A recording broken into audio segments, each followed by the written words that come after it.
Welcome back to another episode of the New Patients Now podcast. My name is Flint Geier. As always, I'll be your host.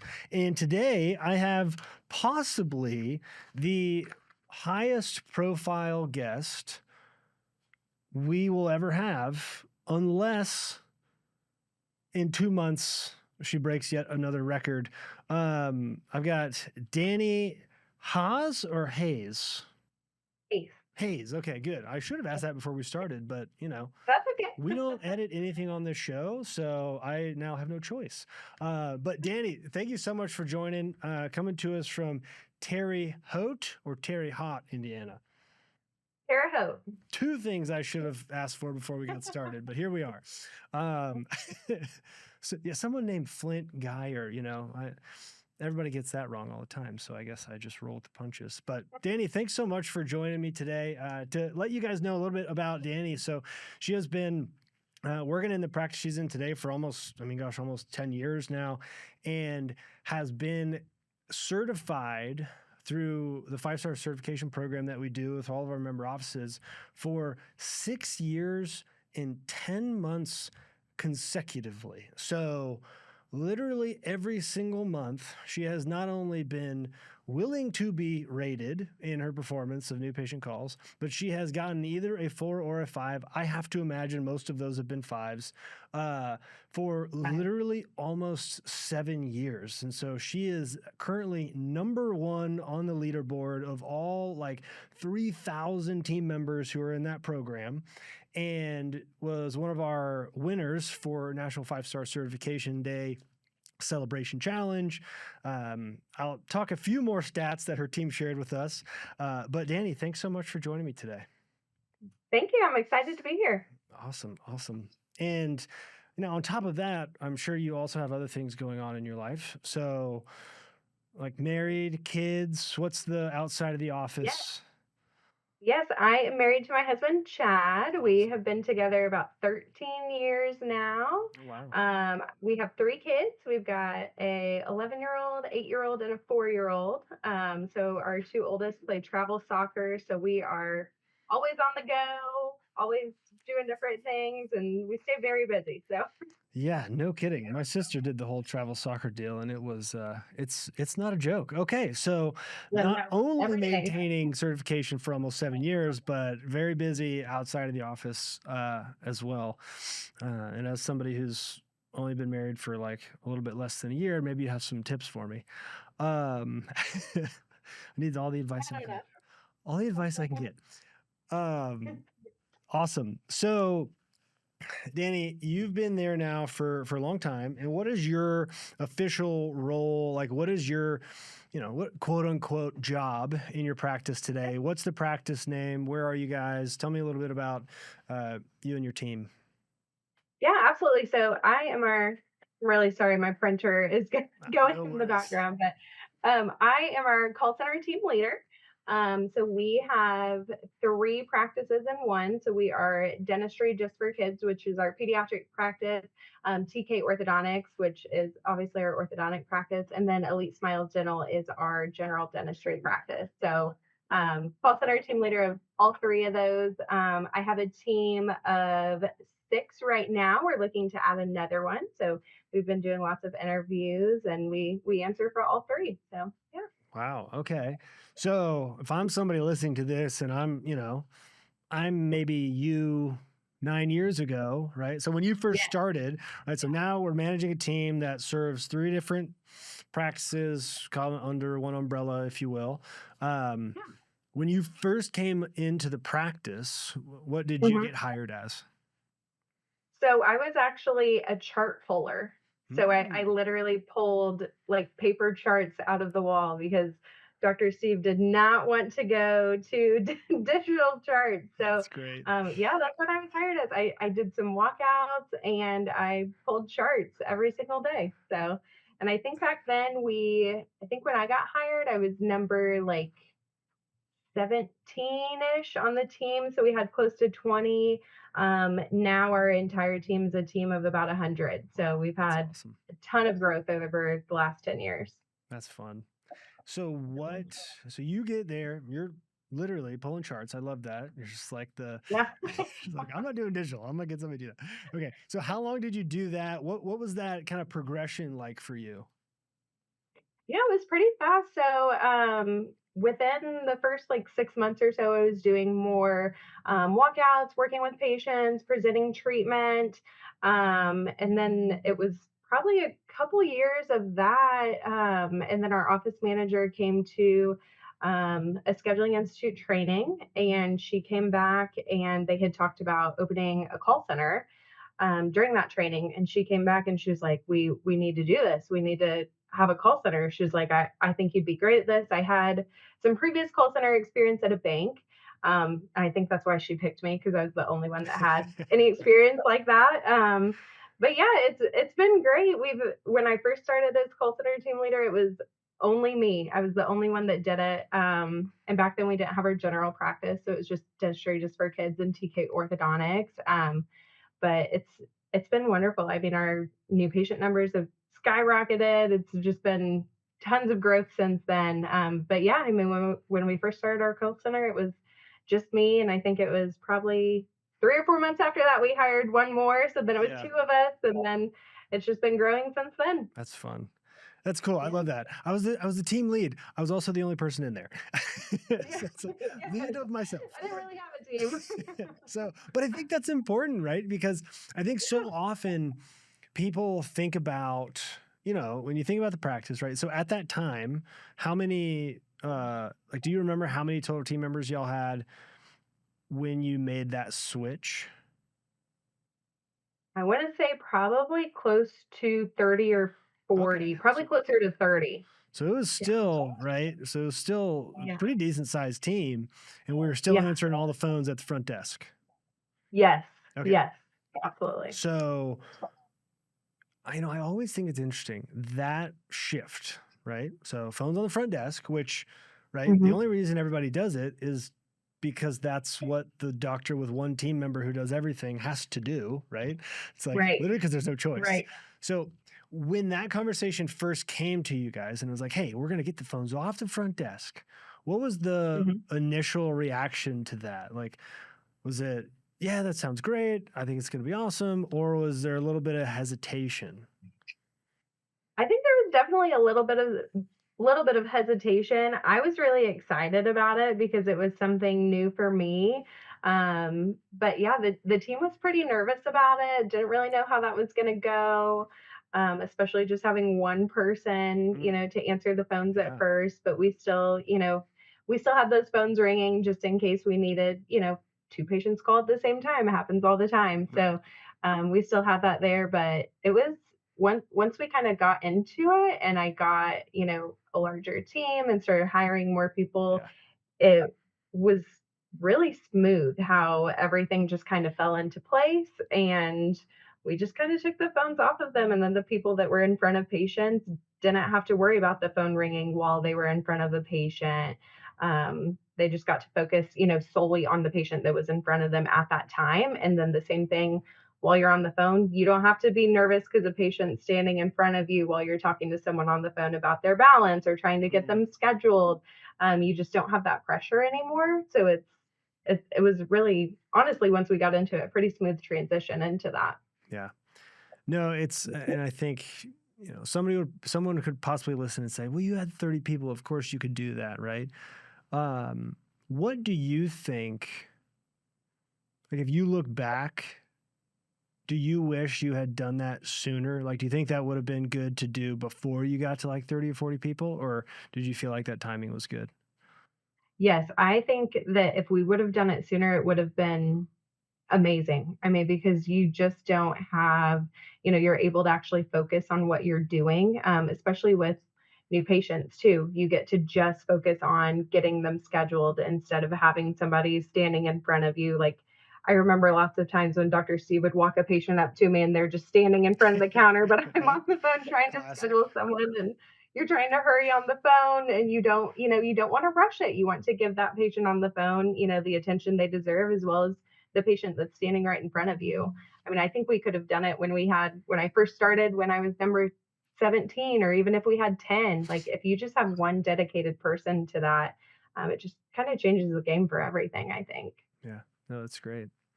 And so when you stepped into that role, Mhm. were you were you at the front desk answering phones before, or did they basically just say, "Hey, we know Danny used to do something like this, so let's pull her from what she's doing that's like not that."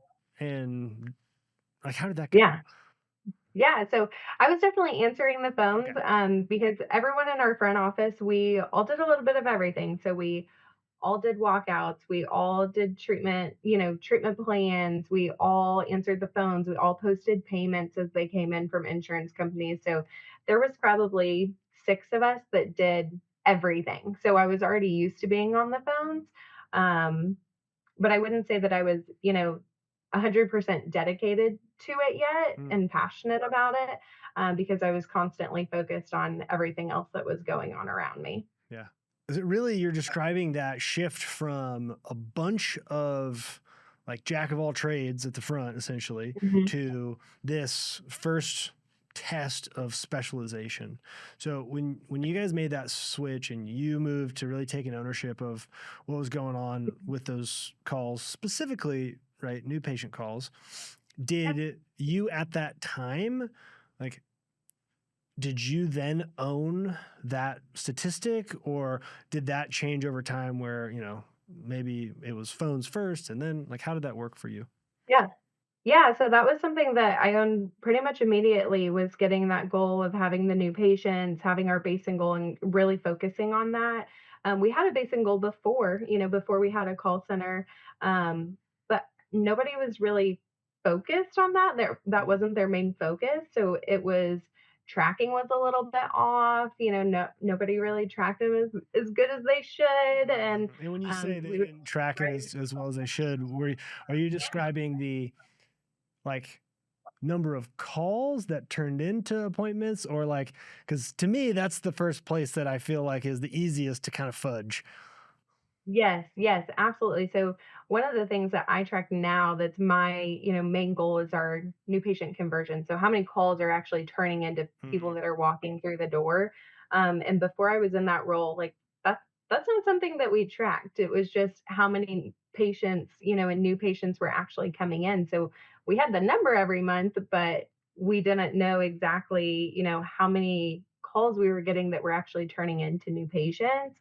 And once I started tracking that and was it really able to focus on it, um, I'm pretty sure we were close to like 70%, which I thought was at the time, I was like, that's not a bad number, 70%. But like right now, my new patient conversion is at 96.4%. That So is awesome. being able to actually focus on that Yeah. and knowing that 96% of the new patients that call us are actually walking through the door and completing their appointment, like that feels really good compared to 70%. It's That's a a big deal. huge change. You know, Yes. and if you look at some of the average numbers, right? So, I think you're describing because you guys were working with us before. So Mhm. we would hope that it was better than average. So, I think the average is like 40% or something. It's really terrible. Yeah. So at 70%, we kind of feel like we're killing it. But you're saying you're doing 96% today. So and Mhm. that's number one, you own it, right? There's no question. Yeah. Like, that's what you are always focused on. You got a team who's running it, who's consistent. Um, Now, is that 96% the people who schedule and show up? Yes. Yeah. That's So we fantastic. track Yeah, we track every single new patient call that we take, Hmm. and we track all of that through Google Sheets. And there's always room for error when there's human error involved Of and things course. like that. But we do our very best to track that really accurately. And our goal is actually 92%. So that's typically we stay right around there. But this quarter two, has been really, really awesome. And we've been at 96% for most of the quarter. So I'm hoping that we, carry out this quarter and then hopefully we'll hit a new goal and set a new record for highest quarter ever for new patient conversion. So I'm really excited That's about that. But awesome. our conversion has been really, really good lately. So it's been awesome to see. That's great. And, obviously you have, you know, I think there's a few things that stick out just to me in that. Number one, You have how many people who are answering the phones on your team right now? 6 right now. So you got 6 other people Yeah. besides you. 5 besides me. Okay, so Yeah. 5 other people. And for the person listening who is like, whoa, first of all, 96% of the people who call not only schedule but like show up. Mhm. I think that in and of itself might have some people in a little bit of a like mental pretzel, if I'm being honest. Right. Right. But then you got to factor in, well, what are the things that like to me are just right in front of it, right in front of me, so obvious that is different about what you guys are doing. Number one, Mhm. you're running that team, Mhm. but you are also the person who is at the top of this certification streak list out of like 3,000 people. So you're not sitting there saying this is how you should do it. You're Right. doing it and Right. supporting and leading that team, which I think is really Absolutely. honestly super impressive.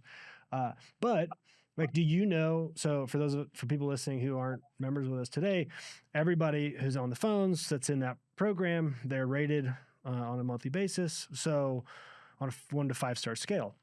So do you know the average rating for your team by chance? Oh, I know I can pull it up. I wanna say it's 4.7 or 4.8. Okay. We're pretty high up there. That's Yeah. what most of my team members are getting 5s or 4s, and Yeah. we do a lot of That's training, awesome. with the That's 5-star certification 100%. program, so So, right, to get certified, you need a 4 or a 5. And if you guys are average, I like it. I'm not sure, maybe 4.7, 4.8. Right. So basically, what, 60% of the time they're getting 5s and 40% of the time they're getting 4s. But either way, they're certified. yeah. Right. So they're all, I'm Right. sure you've got some people on the team who are making their way up the leaderboard themselves, if I had Yeah. to guess, Yeah. which is fantastic. So, how how important is that consistency, because I think a lot of people Yeah. like get started, and teams Mhm. start to get certified, they start to see some increase, and they're still really tracking pretty basic, right? It's still kind of that, Right. or I'm looking at how many new patients did we get in the office. We Mhm. may or may not do the follow-up process. We may or may not really be tracking our true at-bats with new patient calls, Right. right? Like,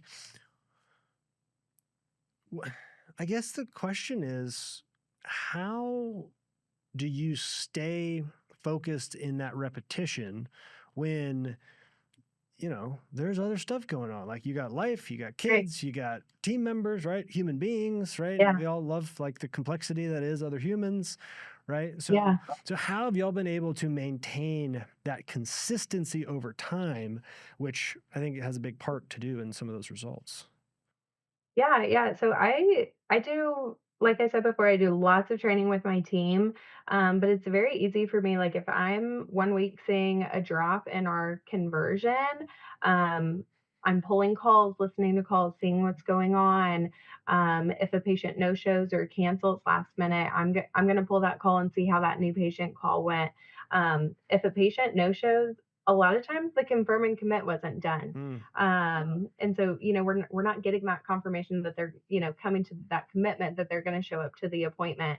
And so it's very easy to see when there's drops, what's going on. And a lot of times it's not following the 5-star process, or maybe it's, somebody that's not in call center with coverage, helping. And so I do a lot of training with them as well.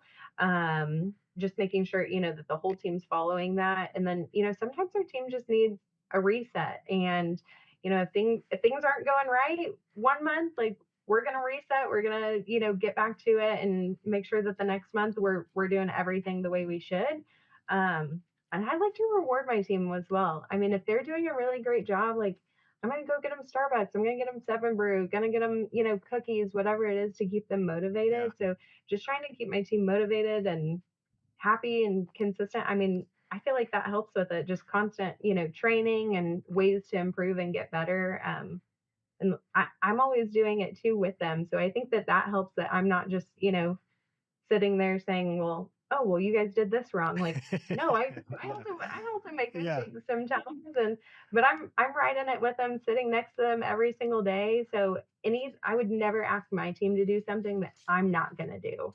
So I think just, being with my team, and they know that we win together and we lose together. Like, they're never gonna lose alone. If they're having a bad month, I am too. Yeah. So just always being consistent with them too. No, I think that's so important for the person who's, whether it's a doctor or a team lead or even just somebody who's at the front in another office, and they're just like, well, Yeah. how does that work, right? So no, there's a couple things you said, and I just want to confirm. And Yeah. you know, I can be a little sarcastic sometimes, so I'm trying not to say this sarcastically, but are you telling me that Mhm. in 2026, with all the patient communication platforms and all the fancy automated things, that when you go back and look at why a person no show or canceled, it had to do with what was said in the call and not the 17 text reminders? Sometimes, yes, definitely. We have lots of reminders set up to go to all of our patients, and a lot of times it is something that happened in the call. Like, maybe the confirm and commit wasn't done, or sometimes the dual alternative wasn't followed properly. Mm, And there's always ways that I can tie that back to the call. Like, yeah, it seems like, and of course you're gonna have things come up like sickness, true emergencies, things of like that, course. where maybe the call was perfect, but most of the time I can tie something back to the call. And Mm, maybe it was even just the tone or them not being ready. Like, I always tell my team, like, when that phone's ringing, that's a new patient on the phone, whether you know it or not. We're ready to take a new mm-hmm. patient call. And so sometimes there's, awkward silence for 30 seconds as they're searching for an appointment. And I'm like, what are you doing? You should know the next appointment. So Were we like, you know prepared? what I are. So always, No. being prepared, but most of the time, yes, I can just tie that back to something that happened in the initial phone call. Yeah. And I just think that's so important for people to hear in a world where you're getting just berated by all these communication platforms, which can be super helpful tools, but they're not Right. going to solve the fact that you're missing what's happening when you actually talk to the patient. You know what I mean? So I actually, you know, I didn't even ask her to say that today, but I think that's a very important little detail in what we have uncovered here. So you're probably not going to get to 96% new patients that call to show up in the office just by throwing on some automated communication tool. If anything, they probably disrespect the robot and ignore them. Right. But that's, Right. anyways. Okay. So consistency. And it sounds like you guys definitely have a culture of openness to feedback. Is that fair? Absolutely. Yes, we have a lot of feedback in our office, and that's one thing that we've really been working on over the last couple of years is seeing, feedback as a gift. It's to help you grow. And I always tell my team, like, if I'm giving you feedback on something, it's because I want you to do the very best that you can. I tell all my team members I want them to be better than me. Like, I I I'm number one on the leaderboard, but like, I truly want my team to do better than me. I want them to get more than 7 years certified. Like, I want them to be able to have those wins too.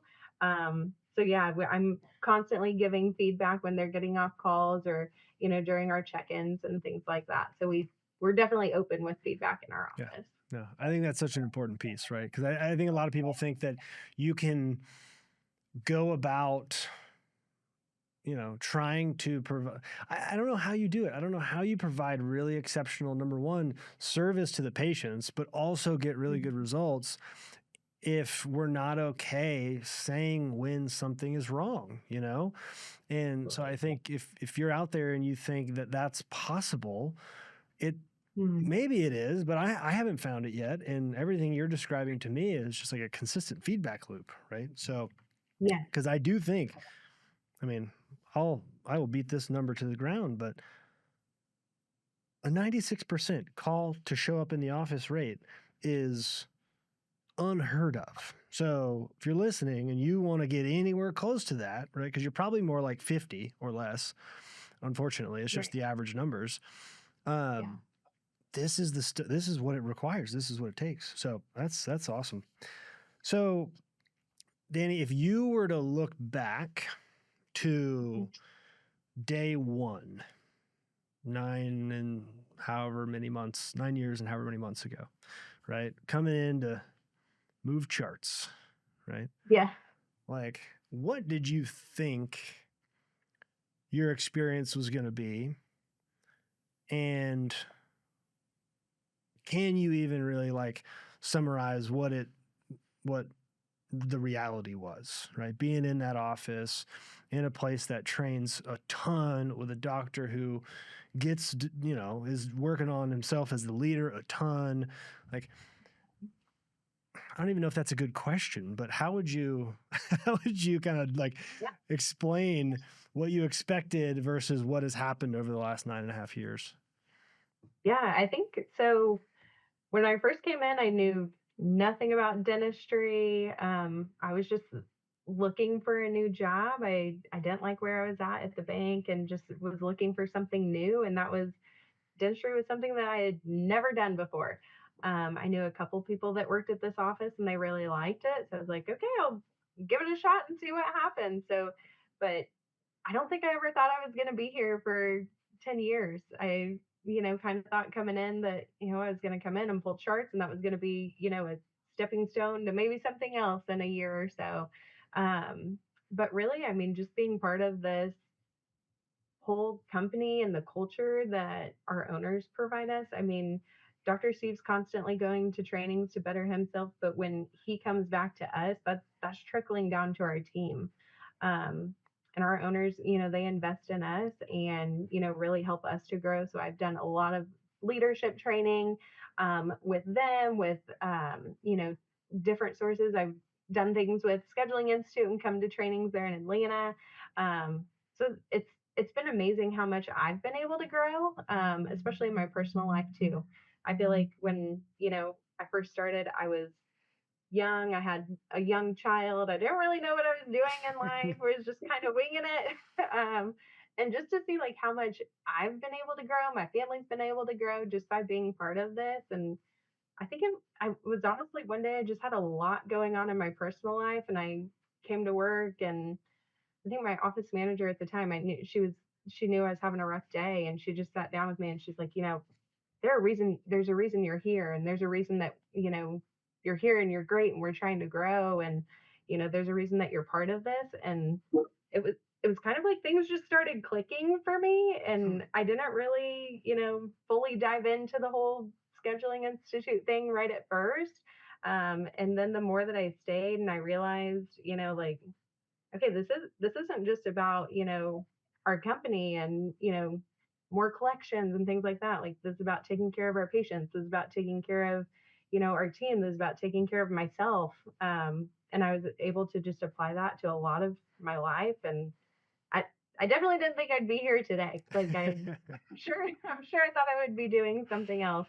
I don't know what, but it's been amazing to, just be a part of everything and be able to grow professionally and personally from it. So That's awesome. yeah. Is there, so if you could say, or maybe give a piece of advice to someone who is maybe their office is just getting started, right? They are that skeptical, like maybe I just had my first training team member, right? Yeah.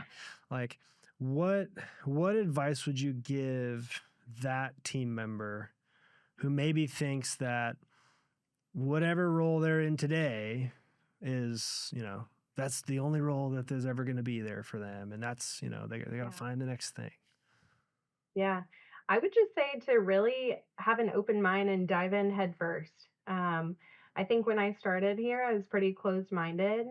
I didn't, I was very skeptical of things going on. And then when I finally just kind of opened up and started, committing to things that were changing, um, and just diving in head first, I mean, that was when it all started clicking for me and everything, started growing and, getting better all around. So that would be my advice, just to dive in and it's gonna work. I promise. If you dive in, you commit to it. It's gonna go well. And there's gonna be hiccups along the way. There's definitely days where we try something and we're like, nope, that doesn't work. Let's try it a different way. And also know that things are gonna change because we've tried so many things before, and I've changed how I track new patient conversion probably 4 or 5 different times until I found a way that I really liked it. So there's always going to be changes happening, but as long as you're, committed, you dive in and just keep an open mind, then it'll all work out. Yeah, that's great. It's good advice. Probably good advice in life, just in general. So yeah. Awesome. Well, hey, Danny, thank you so much for joining me. That is all we've got for this episode. Hope you enjoyed it. Hope you enjoyed getting to hear from Danny. Danny, thanks again. Yeah. We'll see y'all next time.